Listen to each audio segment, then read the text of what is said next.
Today, the name Mississippi conjures a potent and contradictory tapestry.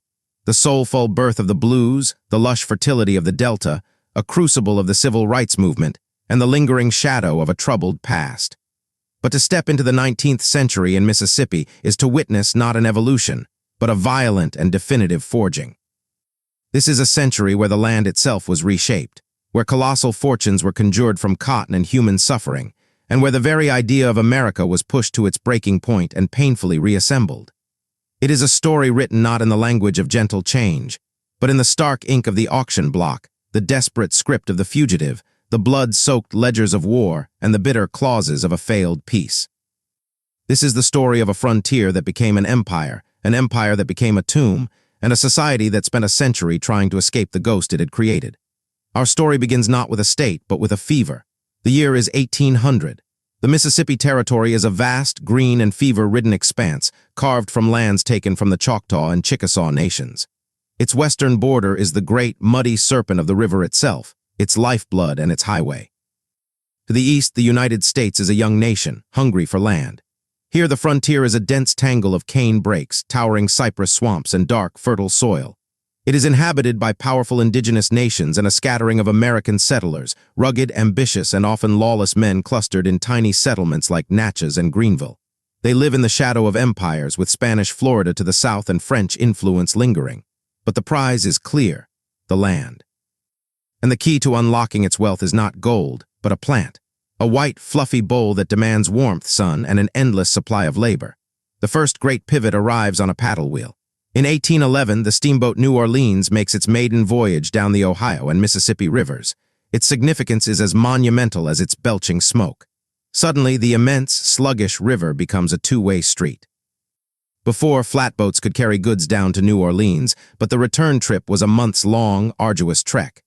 Now, the steamboat conquers the current. It can carry people, machinery, and consumer goods upstream with revolutionary speed. The effect is electric. It sets off a land rush of catastrophic proportions. The pressure on indigenous nations becomes unbearable. Under the brutal duress of the Treaty of Dokes Stand in 1820 and the naked coercion of the Treaty of Dancing Rabbit Creek in 1830, the Choctaw and later the Chickasaw are forced to cede their ancestral homelands.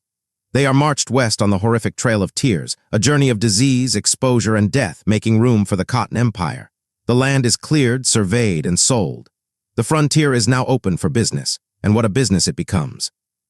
The 1830s to the 1850s are the frantic, gilded, and horrifying zenith of the Cotton Kingdom. The rich, alluvial soil of the Delta and the Black Belt is found to be almost obscenely productive. Mississippi ceases to be a frontier and transforms into the wealthiest region in the United States, its economic engine powered by enslaved labor. A new aristocracy rises, not of old blood, but of ruthless calculation: the cotton snobs.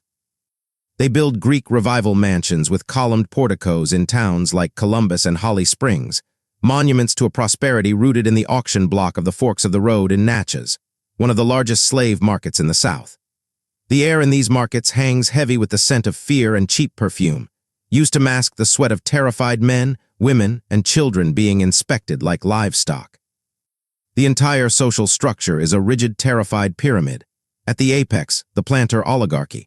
Beneath them, a class of small farmers and poor whites, and at the base, crushed under its weight, nearly 400,000 enslaved African Americans by 1860, outnumbering the white population in many counties. Life under this system is a study in calculated brutality and profound resilience. The enslaved wake before dawn to the crack of the overseer's whip, laboring from can see to can't see in vast fields that are green prisons. The work is regimented, relentless, and deadly. But within the quarters, a world perseveres and resists. In the fading light, stories of trickster figures like Br'er Rabbit are told, preserving wisdom and covert criticism. Spirituals are sung, steal away, wade in the water, their double meanings mapping roots to freedom and sustaining a faith that their captors cannot own. Families are formed, knowing they could be shattered by a master's debt or whim. Knowledge is passed in secret. This is not a passive population, it is a simmering one, and its desire for freedom is the single greatest fear of the white minority. The state enacts draconian slave codes, patrols roam the roads at night, and any whisper of insurrection, like the alleged conspiracy uncovered in 1835, is met with hysterical and savage violence. As the nation drifts toward crisis, Mississippi plunges headlong. It is the epicenter of the fire-eating secessionist sentiment. When Abraham Lincoln is elected in 1860, Mississippi is the second state to secede, in January 1861. Its declaration of secession leaves no ambiguity. Our position is thoroughly identified with the institution of slavery, the greatest material interest of the world. This is not a war for vague states' rights, but for the right to own and expand a system of chattel slavery. Yet, the war Mississippi so fervently championed becomes its own Götterdämmerung. The state becomes a ravaged battlefield. The brilliant, early victory at the First Battle of Corinth gives way to the unimaginable carnage at the Siege of Vicksburg in 1863. For 47 days, the river city is bombarded from Union gunboats on the river and besieged by Grant's army on land. Civilians take to living in caves dug into the yellow clay hillsides. They eat rats and mule meat. The constant shelling becomes a terrifying clockwork. When Vicksburg finally falls on July 4, 1863, the Confederacy is cut in two. The Mississippi River flows unvexed to the sea, in Lincoln's words, and the heart of the Cotton Kingdom is broken. What follows is a sweeping devastation. Sherman's Meridian Campaign in 1864 is a deliberate exercise in industrial-scale destruction, railroads twisted into Sherman's neckties, cotton gins burned, storehouses emptied. Plantations lie in ruins. The economic wealth built over 3 decades evaporates in 3 years. By 1865, the white South is psychologically shattered and materially destitute. And for the nearly 400,000 newly freed people, a moment of unparalleled, terrifying, and glorious possibility dawns. This period, Reconstruction, is a 12-year revolutionary interlude, a second founding that Mississippi's old power structure fights with every fiber of its being. Freedmen embrace their liberty with moving purpose. They formalize marriages, search desperately for family members sold away, and flock to new schools established by the Freedmen's Bureau and Northern missionaries. Literacy, once a forbidden fruit, becomes a sacred pursuit. Most profoundly, they claim citizenship. In 1868, with black men enfranchised, Mississippi drafts a radical new state constitution, the most progressive in its history. It establishes the first public school system for all children, abolishes property qualifications for office holding, and guarantees civil rights regardless of race. For the first time, black Mississippians like the eloquent Hiram Revels, who would become the first African-American U.S. Senator in 1870, and Blanche K. Bruce, are elected to local, state, and federal office. But this biracial democracy is built on unstable ground. The planters and former Confederates, seeing their world turned upside down, wage a relentless counter-revolution. They weaponize economic power through sharecropping and tenant farming, a system that quickly traps both freed people and poor whites in a cycle of debt peonage. They spread a potent ideology of lost cause mythology and white supremacy. And most effectively, they unleash organized terror. The Ku Klux Klan and similar paramilitary groups like the White Liners operate with impunity. Their goal is clear. Through night raids, whippings, arson, and murder, they will overturn Reconstruction by intimidating black voters and overthrowing Republican governments. The Colfax Massacre in Louisiana and the bloody riot in Meridian, Mississippi, in 1871 are rehearsals. The coup de grace comes in 1875 in what is called the Mississippi Plan.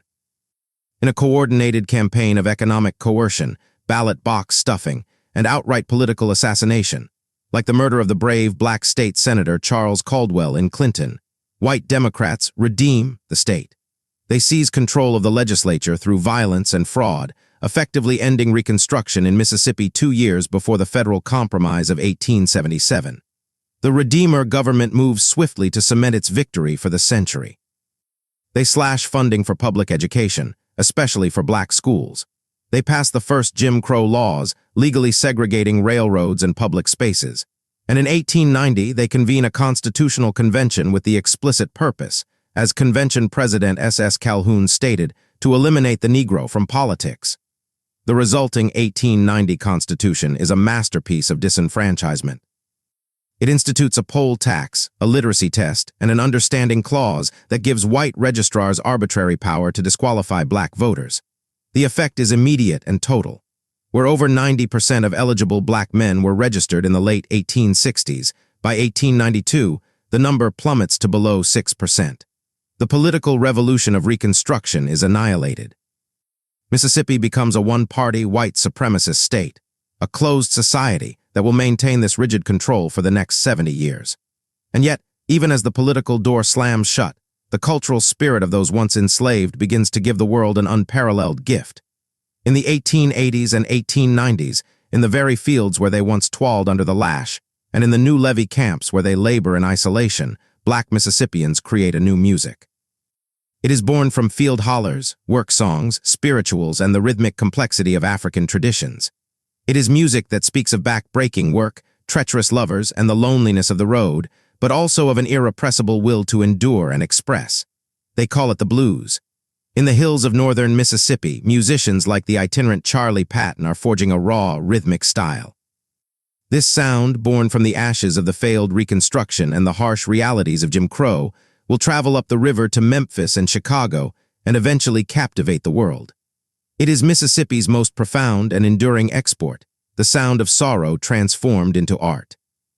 From a malarial frontier to the dizzying pinnacle of slave-powered wealth, from the shattered heart of the Confederacy to the fleeting hope of a multiracial democracy, and finally into the rigid, oppressive gloom of the Jim Crow era, Mississippi's 19th century was a century of radical extremes. It was a place where the American impulse for opportunity became inseparable from the American sin of exploitation, where the battle for the Union's soul was fought most bitterly, and where the promise of freedom was first extended and then violently rescinded. The layers of its modern identity, its deep poverty and rich culture, its racial wounds and its musical genius, were all set in this formative 100 years. As the century closed, Mississippi stood not at peace, but in a state of armed and legalistic truce, having chosen a path of exclusion and repression. The fields were quiet, the political battle seemingly won by one side, but a new sound was rising from the docks and the dusty crossroads, a low, steady lament that was also a defiant promise. The blues had been born, and the story was far from over.